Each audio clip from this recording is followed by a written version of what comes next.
경제.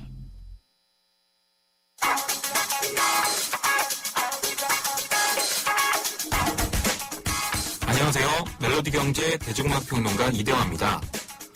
우리나라 문화산업의 공룡이라고 할 수 있는 기업이죠. CJ E&M이 1분기에 이어서 2분기에도 적자를 기록했다고 합니다. CJ E&M은 방송, 영화, 게임, 음악을 포괄하는 놀랍도록 넓은 분야에 진출했는데요. 한국 최대라 불릴 만한 이곳에서 적자가 기록됐다는 건 지난 2분기 동안의 한국 문화계가 조금 어려웠다는 것으로 해석할 수 있겠죠? 가장 큰 원인으로 지목되는 것은 바로 세월호 참사입니다. 약 몇 달여 동안 국민들의 마음이 불편했고요. 이것이 문화산업에까지 큰 영향을 주었습니다. 사업부문 매출액을 살펴보면 방송은 2,091억 원, 영화는 302억 원, 음악 공연 사업은 476억 원의 매출을 올렸습니다. 하지만 이번 분기에는 분명 달라질 거라고 예상이 되는데요. 왜냐하면 1,000만 관객을 달성한 명량, 또 유희견, 적천무 이런 수많은 유행어를 뿌리고 있는 화제 프로그램이죠. 꽃청춘, 현재 최고의 인기를 끌고 있는 장범준의 솔로 1집이 모두 이곳에서 만들어졌거나 유통되고 있기 때문입니다. 음악은 장범준의 곡 듣겠습니다. 나오자마자 음원 차트 올킬했던 1집의 타이틀곡이죠. 어려운 여자입니다.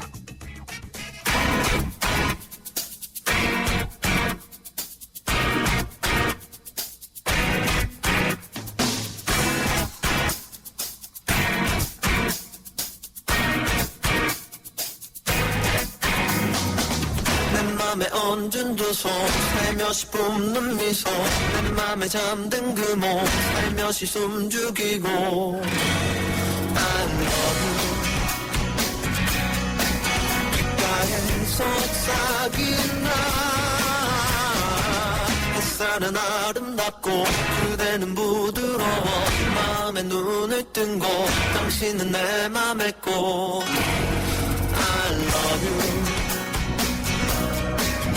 나의 속삭인 나 그대는 너무 예뻐요 안아주고 싶어요 바라보고 싶어요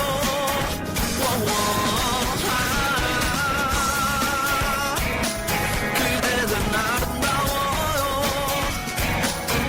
안아주고 싶어요 보고 싶어요.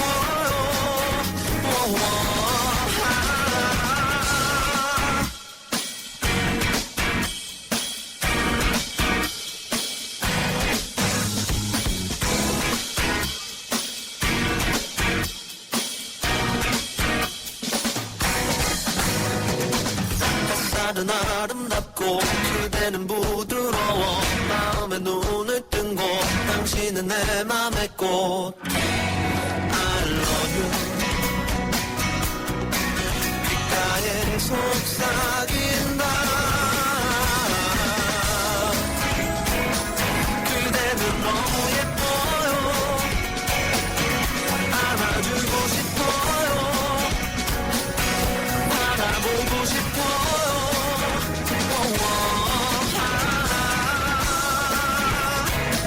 그대는 아름다워요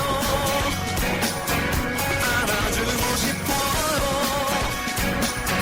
바라보고 싶어요 아무리 바라봐도 계속 보고 싶어 그대를 아는 채로 계속 그대로 이 세상 어디 가든 달빛을 반짝이는 한 걸음 뛰어서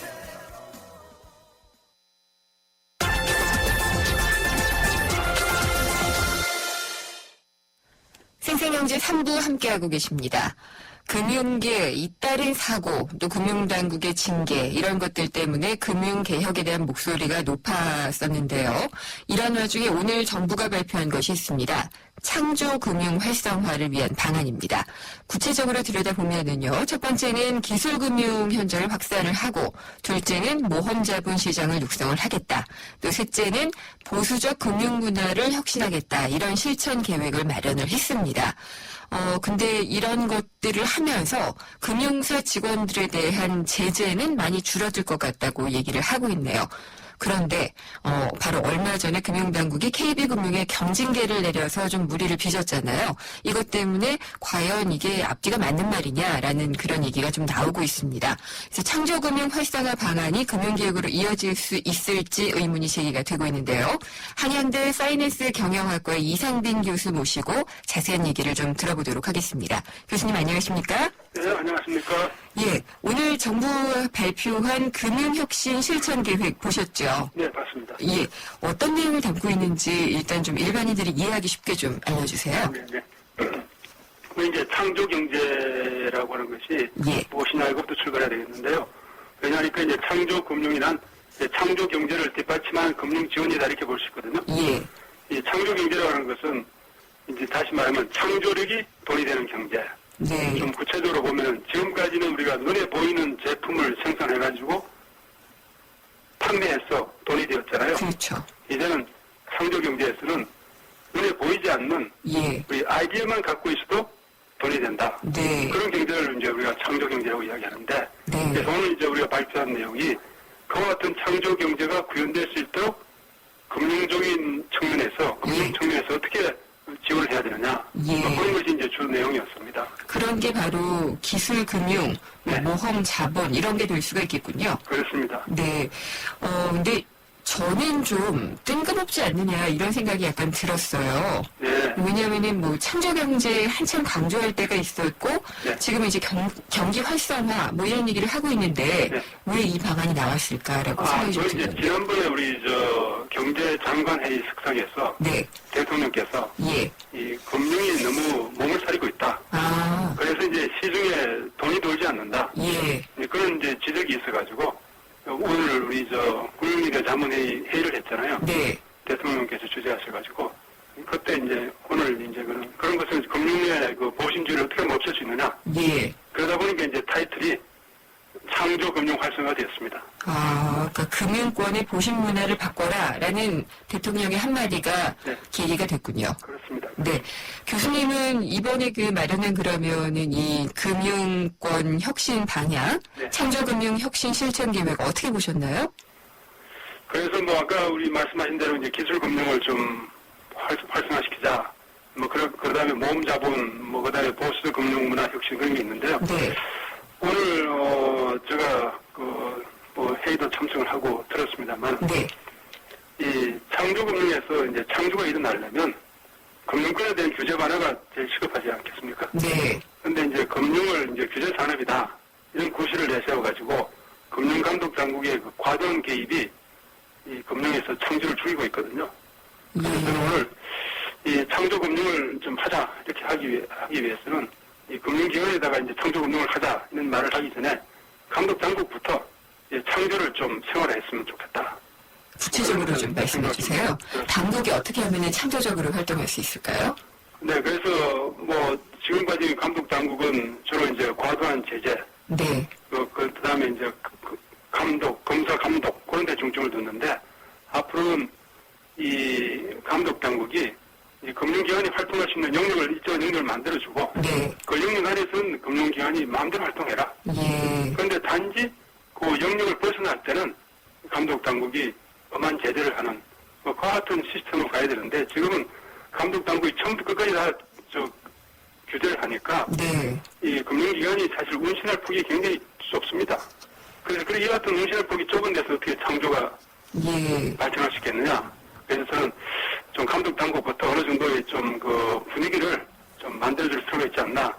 막 그런 좀 생각을 좀 해봤습니다. 교수님 말씀하신 그런 부분은 이런 데는 도움이 될 것 같아요. 그러니까 뭐 정말 중소벤처기업들 아이디어는 좋은데 다른 것들이 없어서 만약 사업을 잘 못하고 있을 때 뭐 담보만 가지고 이렇게 대출을 해주는 보신주의를 없애고 네. 과감하게 아이디어나 사업력이나 이런 데다 투자를 해주는 네. 그런 것에는 도움이 될 수 있을 것 같은데요. 네, 그래서 오늘 이제 구체적으로 그런 이야기가 나왔는데요. 예. 이제 기술신용 대출이 왜 부진하냐 네. 하는 것은 이 은행 입장에서는 뭐 부동산 담보다 하면 금방 평가를 할 수 있잖아요. 그렇죠. 그런데 눈에 보이지 않는 기술만 가지고 있으니까 그 평가하기가 좀 곤란하다. 예. 그래서 이제 좀 부진했는데 앞으로는 기술 등급을 평가하는 그런 기관을 우리가 활성화시켜가지고 예. 만들어가지고 은행이 이제 거기서 이제 기술 등급을 평가를 받아가지고 오면은 그걸 보고 이제 대출해주자. 예. 뭐 이런 그 제도를 오늘 좀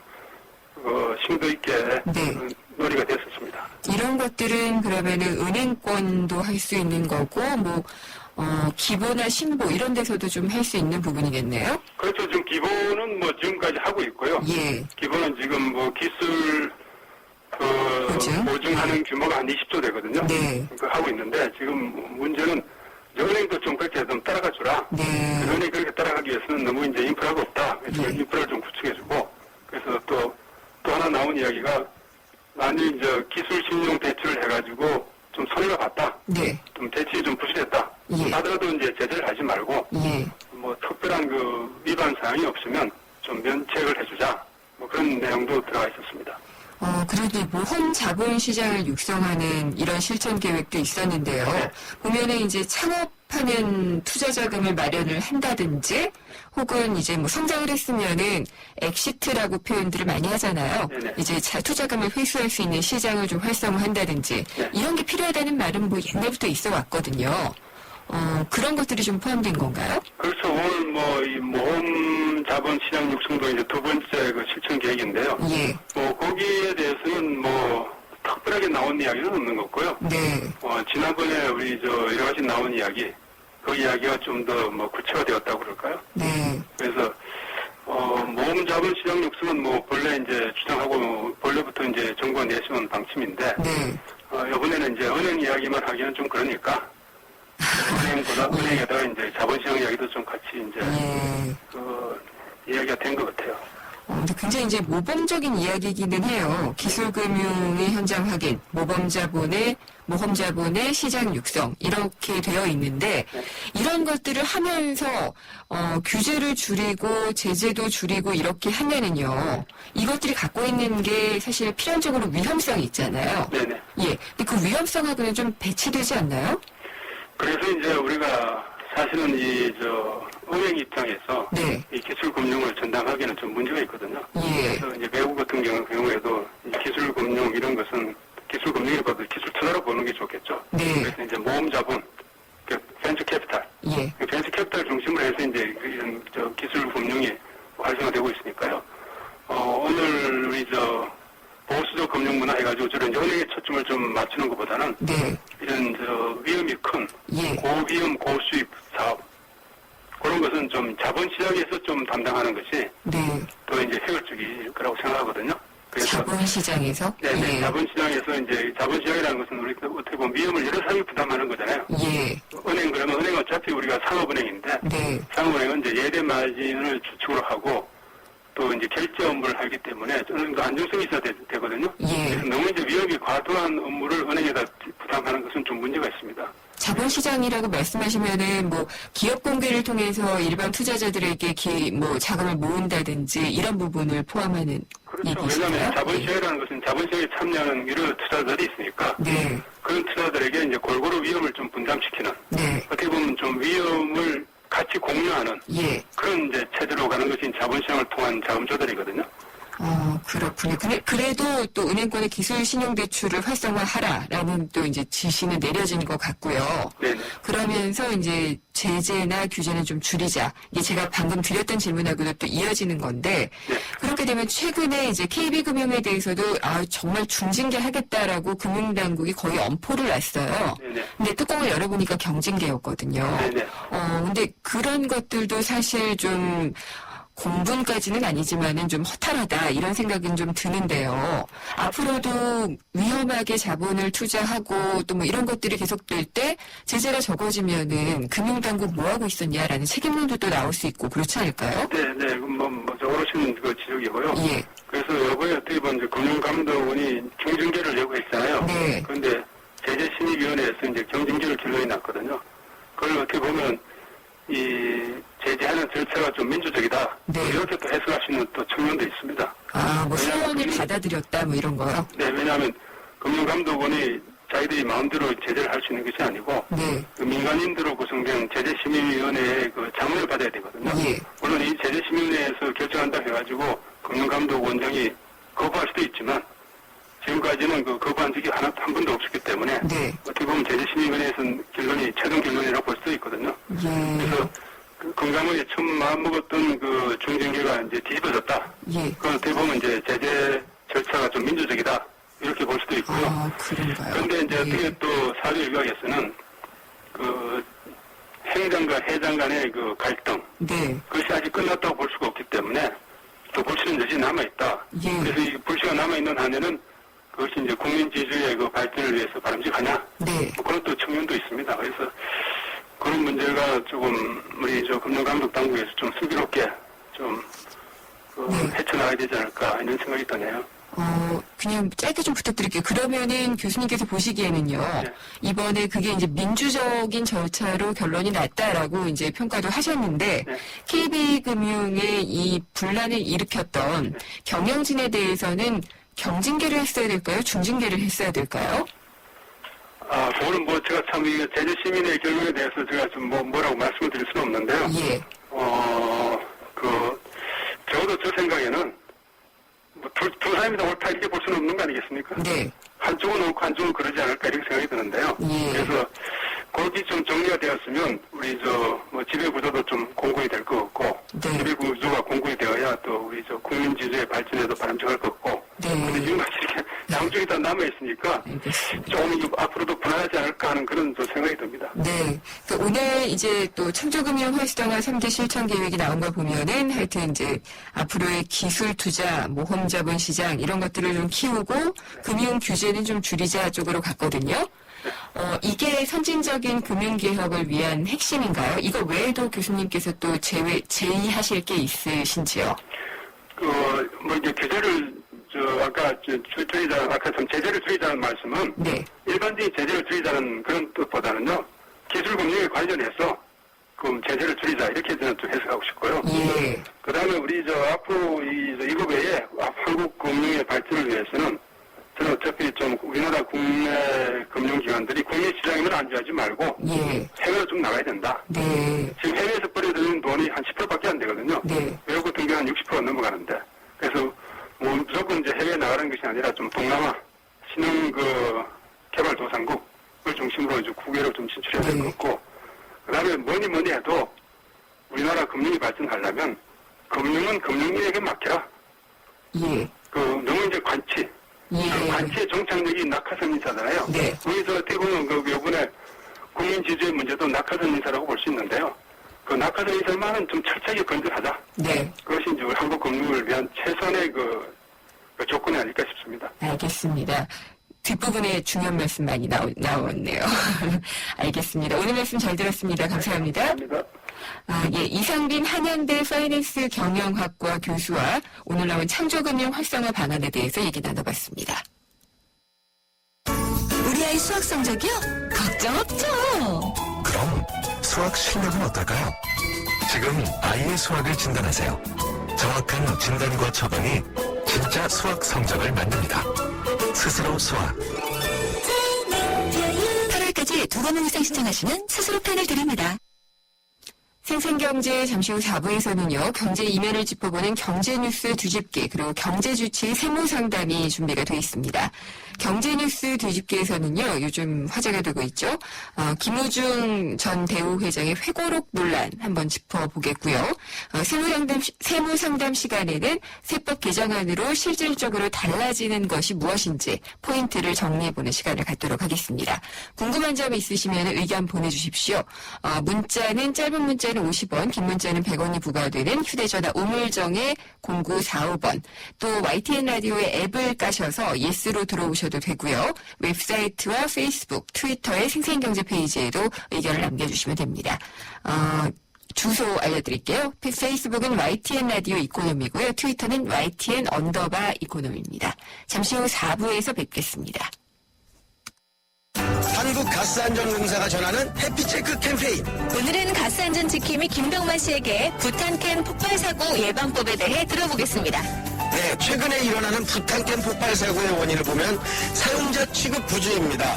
그 중에서도 가스가 잘 나오지 않는다고 부탄캔을 가열하거나 화기 가까이에 두었다가 폭발하는 사고로 주의하셔야겠습니다. 네, 부탄캔의 올바른 사용을 습관화해야겠네요. 그렇습니다. 또한 과대불판을 사용하거나 석쇠에 호일을 감아 사용하는 것은 폭발 사고로 직결되므로 꼭 주의하셔야 안전합니다.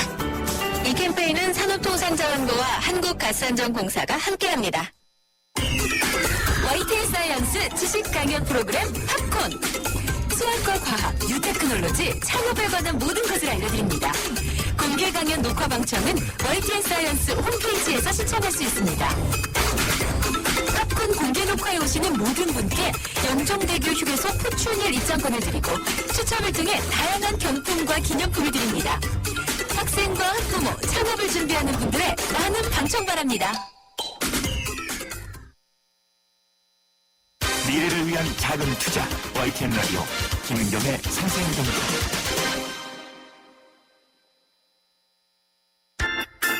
친절한 경제, 오늘의 경제 키워드.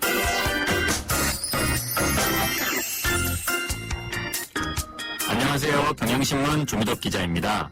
오늘의 키워드는 감가상각입니다. 제가 제과점을 운영하면서 1억 원을 주고 제빵기를 샀다고 합시다. 이 제빵기는 10년 동안 쓸 수 있죠. 전 올해 제과점 수익을 정리하면서 제빵기를 산 1억 원을 전부 올해 쓴 비용에 포함시켜야 할까요? 이 제빵기로 빵을 만들어서 얻는 수익은 앞으로 10년 동안 계속될 텐데 그 비용은 올해 회계에만 포함시키는 게 부당하지 않을까요? 그래서 전 제빵기를 사용할 10년 동안 1년에 1,000만 원씩 비용을 나눠서 적용합니다. 이렇게 기계나 설비가 시간이 흐르면 가치가 사라지는 점을 회계의 비용으로 반영하는 것을 감가상각이라고 합니다. 기업이 좀 더 정확히 수익률을 따지기 위해서 만들어진 개념이죠.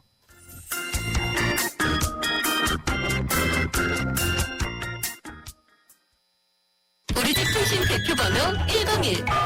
TV지를 101로, 인터넷을 101로, 홍보이도 101로, 모두 가입해. CCTV, 명카도 101로, 함께 101. 우리 집 통신은 101로, 모두 다 해결해요. LG U+.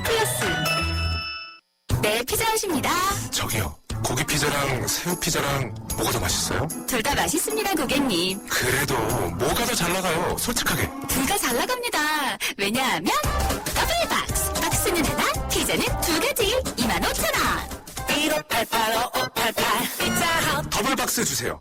16km 복합 연비, 스포츠 주행 모드 탑재, 첨단 하이브리드 기술. 그보다 놀라운 것은 그랜저의 프리미엄을 담은 하이브리드라는 것. 또 하나의 그랜저 하이브리드. New thinking, new possibilities. 현대자동차.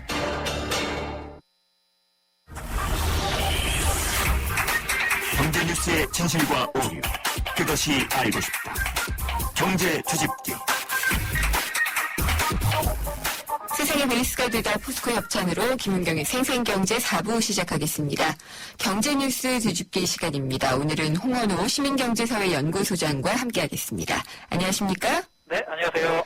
예, 오늘 하실 얘기 흥미진진한 얘기인데요. 오늘 그 김우중 전 대우그룹 회장 회고록과 관련해서 기자회견이 있었더라고요. 예, 그래서 그동안에 뭐 잘못 알려졌던 오해를 바로잡겠다라고 하는데 네. 저자가 제가 아는 분이에요. 기자 출신이시고 예. 신장섭 교수님. 근데 이분은 대우하고 어떤 관계가 있는 거죠? 네, 그러니까 신 교수는 80년대 후반기와 90년대 모 경제신문 기자로 있다가 예. 90년대 영국에 유학을 갔죠. 네. 그래서 그 케임브리지 대, 그러니까 장하준 교수가 교수로 있는 케임브리지 대에서 경제학 박사 학위를 받고 99년 이후에 지금 싱가포르 국립대 교수로 있는데요. 이분 아마 장하준 교수하고 좀 친한 것 같아요. 네. 2004년에 그 책도 같이 냈고, 주식회사 한국의 구조조정이나 책도 많이 냈고, 그 내용도 이제 평소 장 교수하고 많이 비슷한 측면이 예. 있는데 이번 대우 문제를 바라보는 시각도 이제 기존의 학자들과 좀 약간 다르죠. 예, 다른 예. 차원에서 지금 바라보고 있는 것 같습니다. 예. 그러면 장 교수와 크게 다르지 않다라고 하면 제가 언뜻 떠오르는 것은요. 네네. 장 교수는 재벌의 불가피론 혹은 뭐 재벌의 흑묘백묘론이라고 해야지 될까요? 예예예. 그러니까 필요하기다라고 얘기를 많이 하잖아요. 네. 그런 건가요? 그렇죠. 그쪽에 가깝죠. 그러니까 네. 물론 뭐 한국의 재벌이 상당히 많은 문제점이 있긴 하지만 그것이 갖는 장점이 네. 있기 때문에 그것을 충분히 살리는 게 필요하다. 보통 이런 그렇게 시각을 갖고 있죠. 주장하였죠. 예. 네, 그렇군요. 그래서 더 흥미롭기는 한데, 네네. 근데 그동안에 이제 대우가 망한 건 네. 세계 경영을 모토로 해서 너무 지나치게 확장 투자를 하다가 네. 순간적으로 부실이 다 이제 그 때문에 몰락을 한 거다라고 얘기를 하거든요. 예. 근데 이게 김우중 회장은 전혀 동의를 하지 않는 부분이라고요? 예, 정부 쪽에서 그렇게 얘기를 하고 있고 네. 또 뭐 상당수 학자들이 그 정부 의견에 동의하고 있죠. 예. 물론 뭐 장하준 교수나 이제 소수의 교수들은 여기에 동의하지 않습니다만은 근데 뭐 지금 보면은 그 과거에 그게 뭐 정부의 얘기가 100% 맞았느냐 네. 여기에 대해서는 저는 조금 이제 좀 생각을 좀 달리 해야 돼. 근데 이제 정부에게 이게 틀렸다는 것보다도 네. 뭐 양쪽에 상당한 좀 착오나 오류가 있었지 않나 이런 생각도 많이 들고 뭐 그런 네. 생각 많이 듭니다. 예.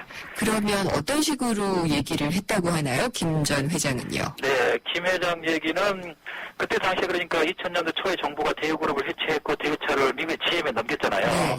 근데 그게 정부의 판단이 잘못됐다. 김 회장 네. 얘기는.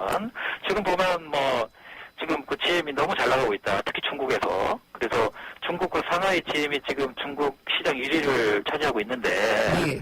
거기에 있는 뭐 주력차, 뭐 뷰익 엑셀이나 뭐 쉐보레 스파크 이런 것들을 보면 과거 대우가 개발했던 누비라 네. 또는 뭐 마티즈 이런 것 등을 이름만 바꿔서 지금 낸 거다. 예. 그렇기 때문에 이건 뭐 당시에 정부 판단이 굉장히 잘못됐다. 그걸 GM에 넘기는 게 아니었다. 예. 그걸 넘겨서 사실 한국은 뭐 한 30조 원에 달하는 손해를 봤다. 이런 네. 생각을 하고 있습니다. 그렇게 하면서 약간 덧붙여서 얘기한 게 그런 거 같더라고요. 네. 정부에게 밉보여서 내가 이렇게 됐다. 그런데 네. 지금 생각해 보면 예.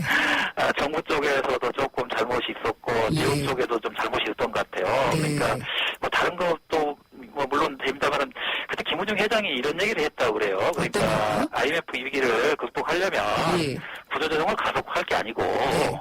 지금 뭐 수출 열심히 해서 뭐 무역 흑자 한 500억 달러죠? 예. 예. 500억 달러. 500억 달러를 달성하게 되면 외환위기를 충분히 극복할 수 있다. 이렇게 주장을 했는데. 그게 대우가 잘하는 거였고요. 예, 예. 물론. 근데 제가 지금 평가하기로는 이분이 실물 부분에 대해서는 상당히 밝은 분이고, 그건 이현재 장관, 부총리도 그 나중에 그 해고록에서 그렇게 있었더라고요. 굉장히 실물 부분에 박대요. 네. 김우중 회장이.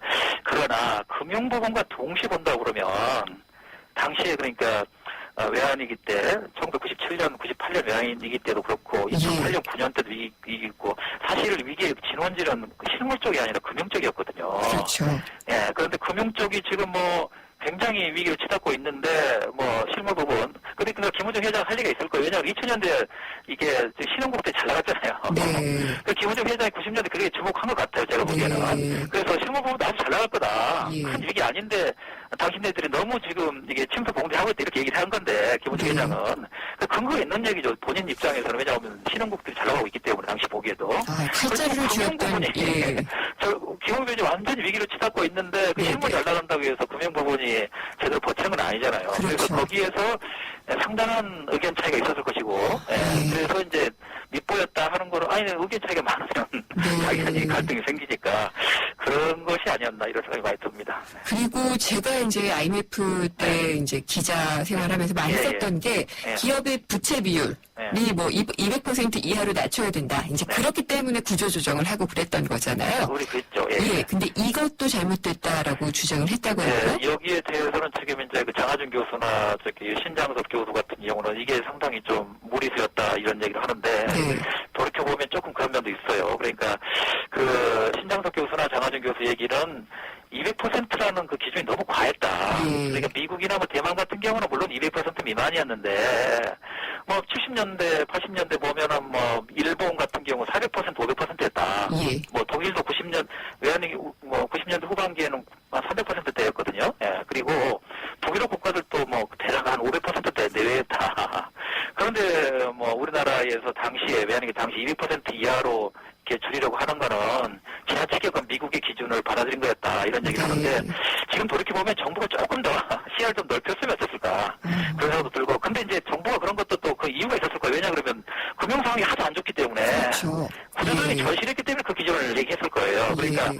금융 부분에서 상당히 여유가 있었다면 정부가 그렇게 200% 같이 강한 기준을 제시하면서 구조조정을 강하게 밀어붙이지 않았을 텐데 네. 금융 부분이 워낙 이제 그 신용경색이라고 그러죠. 그런 그렇죠. 부분을 치닫고 있었기 때문에 예. 정부로서도 뭐 당연히 분명히 그런 얘기를 하고 했을 것 같습니다. 그래서 여기에 대해서는 앞으로 계속 논쟁이 될 것 같아요. 네, 그 숙제를 또 그때 안 했으면은요, 우리 네. 경제 회복하기는 어렵지 않았을까 이런 생각도 들어요. 근데 이제 예. 좀 책임론을 얘기하자 그러면 정부 책임도 굉장히 크죠. 네. 왜냐 그러면 실물 부분에서보다도 사실 금융 부분에서 정부가 90년대 때 물론 뭐 자의반 타의반을 했지만 무분별한 그 금융규제 완화를 많이 했고 거의 네. 무방비 상태로 감독을 안 했거든요. 그렇죠. 이제 그렇게까지 치면, 그래서 이제 금융 부분이 깨졌는데 예. 사실 이제 김호중 회장은 그런 부분은 잘 안 본 것 같아요. 실물 부분은 뭐가 네. 문제냐 이런 식으로 나오니까 당시 이제 예. 의견 차이가. 예. 그러면은 관료들 말고요. 네. 그 당시 대통령이었던 김대중 전 대통령은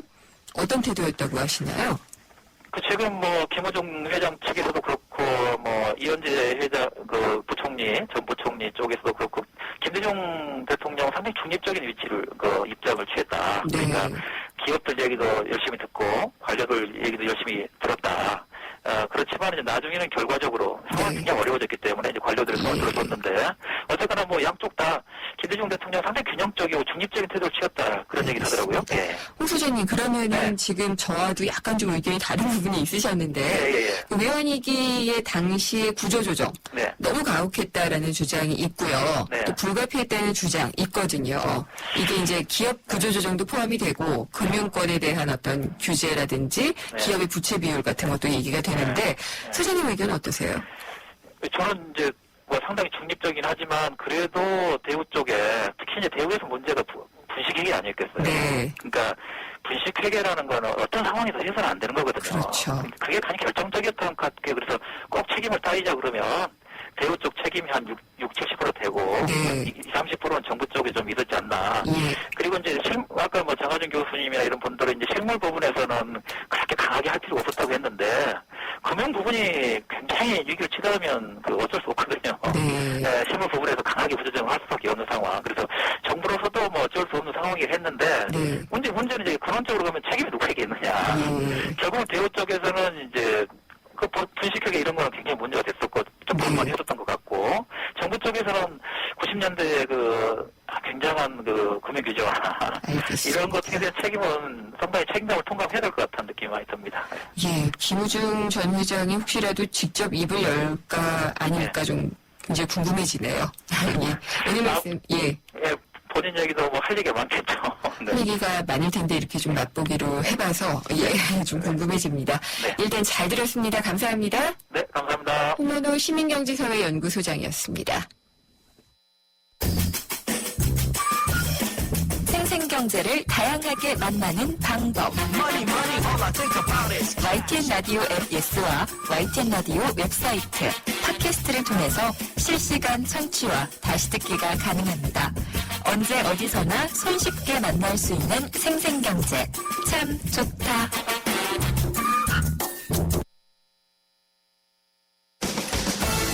든든한 우리 집 경제 주치, 생생주치.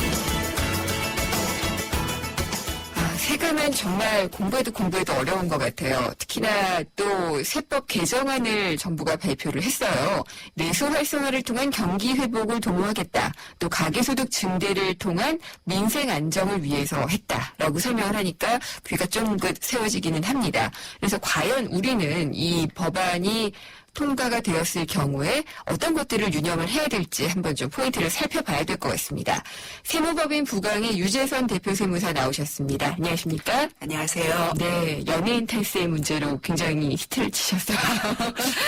이게 좋은 일로 히트를 쳐야 되는데, 그죠? 네, 세금은 그렇지 않은 경우가 많은 것 같아요. 네, 이번에 송혜교 씨 건이 아마 국민들한테 상당한 반향을 불러일으키는 것 같아요. 워낙 네. 규모도 컸고, 그렇죠.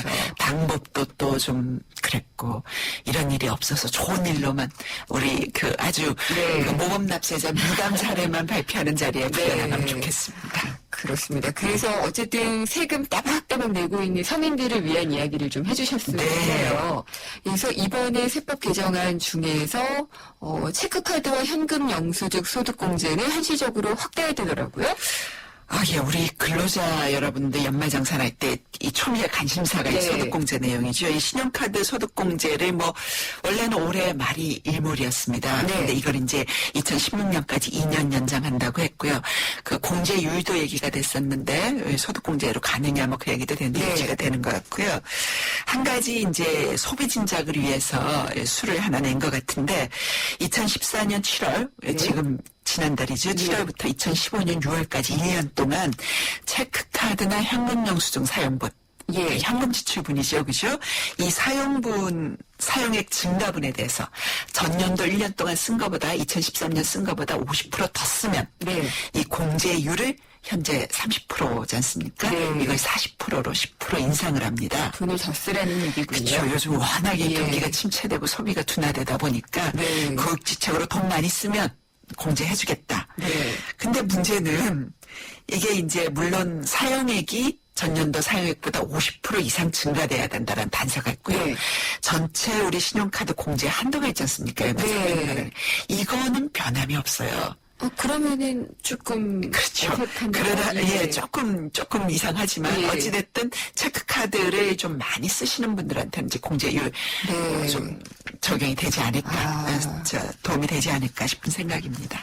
그리고 세금을 신용카드로 낼 수 있다는 사실 여전히 모르시는 분들 많아요. 그렇죠. 네. 요즘은 경기가 어렵다 보니까 자영업자들이 세금을 네. 밀리는 거를 체납이라고 하는데 체납하시는 분들이 많습니다. 근데 종전에는 신용카드로 국세 납부가 가능했는데 네. 한도가 있었어요. 1,000만 원까지만 낼 수가 예. 있었는데 요게 이제 한도가 폐지가 됩니다. 그래서 물론 수수료는 본인이 부담을 하셔야 되는데 네. 한도 없이 체납액이 있으시면 신용카드로 결제하실 수 있겠습니다. 그렇군요. 물론 이게 예. 이제 신용카드 수수료가 이제 본인 부담이다 보니까 좀 부담스러울 수 있는데 만약에 세금을 체납하시게 되면은 가산금이 매년 그렇죠. 매월 붙거든요. 예. 그게 월 1.2%니까 연 14.3% 굉장히 고율입니다. 그래서 검토해 보시면 할 것 같아요. 네. 또 비사업용 토지 양도소득세 부분에 대해서도 바뀌는 게 있죠?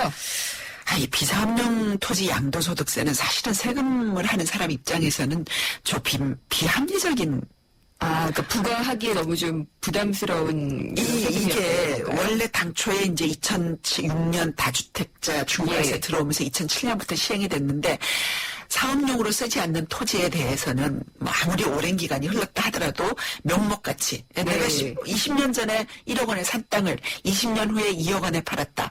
그럼 그 20년 사이에 1억 원에 대해서 66%의 세율을 적용한다라는 거였거든요. 네. 근데 이게 사실은 세금이라기보다 정말 징벌적인 어떤 재산 몰수의 토지를 갖고 있는 것을 죄로 보는 그렇죠. 그런 그래서 거군요. 상당히 논란이 네. 많았던 세제였는데 이게 네.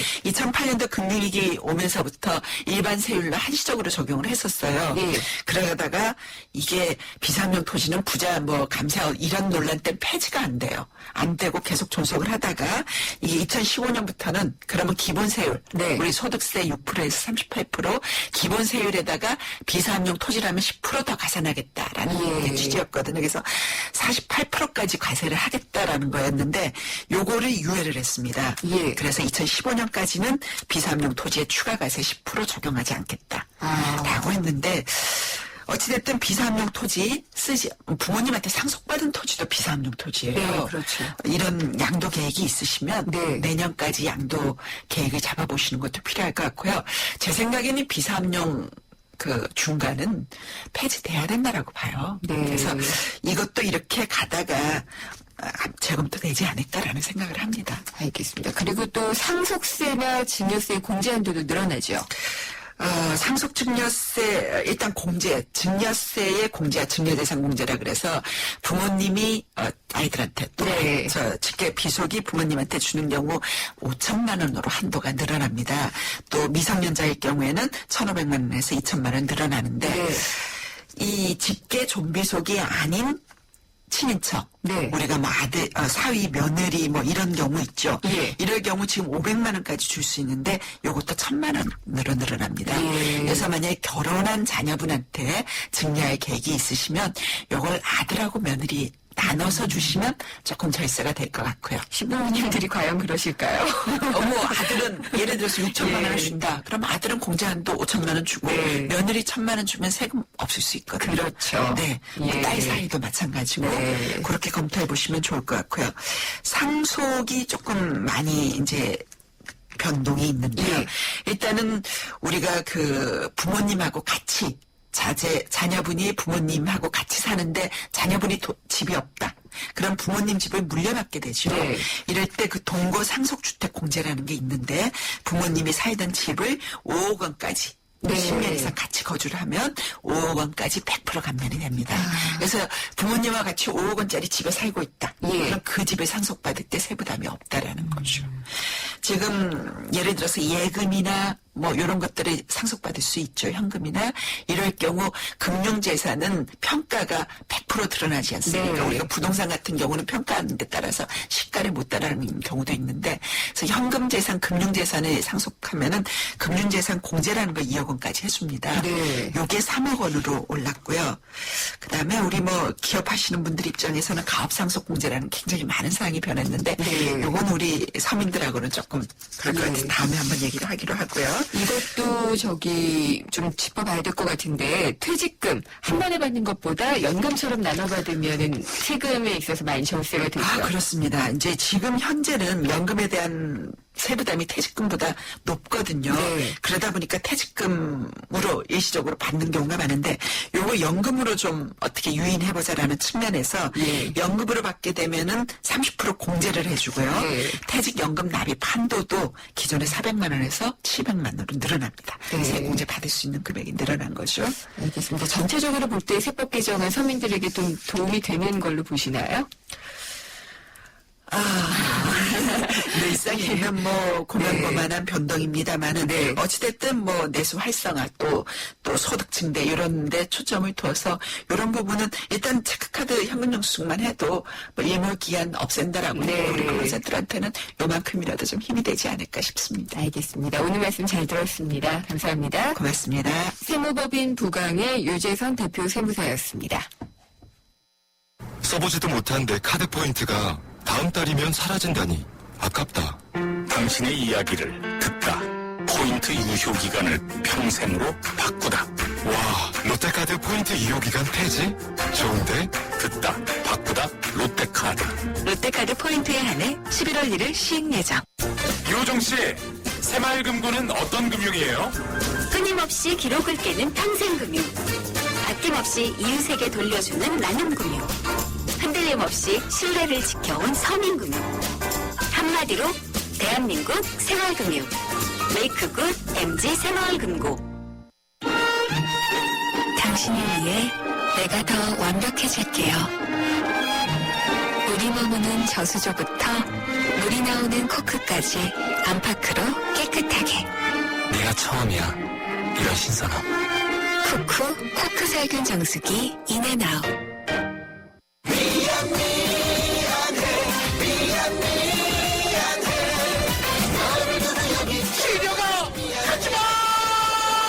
한 번 떠나는 시력은 돌아오지 않습니다. 스마트 시대 눈의 피로 시력 강퇴에 눈에는 눈약. 토비콤 S. 김은경의 생생경제 오늘 준비한 순서 여기까지입니다. 아쉬운 점이 있으시면은요, 생생경제 홈페이지, 또 팟캐스트, 스마트폰 앱 예스를 통해서 오늘 방송된 내용 다시 확인해 보실 수가 있고요. 인터뷰 내용은 전문으로도 보실 수가 있습니다. 또 생생경제 SNS 있습니다. 트위터는 YTN_이코노미, 페이스북 페이지는 YTN 라디오 이코노미입니다. 방송 내용도 있고요. 또 뒷얘기, 사진도 있으니까 보다 다양한 이야기를 확인해 주시기를 부탁을 드리겠습니다. 다음 시간에 찾아뵙겠습니다. 김윤경이었습니다.